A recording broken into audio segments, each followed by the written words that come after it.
Nagkabuhol-buhol ang trapiko sa V. Mapa Street sa Santa Mesa, Maynila matapos masira ang traffic light na tinamaan ng backhoe na ginagamit sa pagkumpuni ng kalsada. Sa Disyembre, nakatakdang suspindihin ng MMDA ang lahat ng road repairs sa Metro Manila.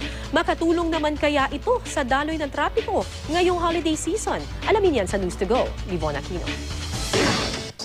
Christmas lenya, nakalagay dyan, ha? Sa Memorandum Circular No. 11 ng MMDA, suspendido na ang lahat ng paghuhukay at road repair sa Metro Manila simula December 15 hanggang January 5. Kailangan na raw kasing mailatag ang mga Christmas lanes na makakatulong sana sa mga mamimili ngayong magpapasko. Pero dahil sa sangkaterba pa rin ang ginagawang kalsada, MMDA raw ang napagbubuntunan ng sisi ng publiko. Sabi ko, hindi naman kami nagpapagawa niya. Kausap ko si Secretary Singson, ang sabi niya, pipilitin nila ngayong December bago mag-December 15 tatapusin. Pero dapat, ang kalidad pa rin daw ng mga proyekto ang isaalang-alang. Kahapon kasi ng umaga nagkaproblema ang traffic light sa V. Mapa Street sa Santa Mesa, Maynila matapos tamaan ng backhoe na ginagamit sa kinukumpuning drainage system sa lugar.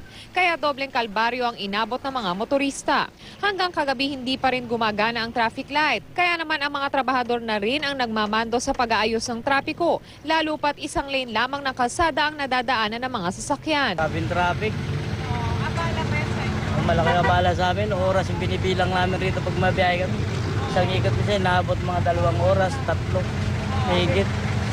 Malaking ang bahala sa amin.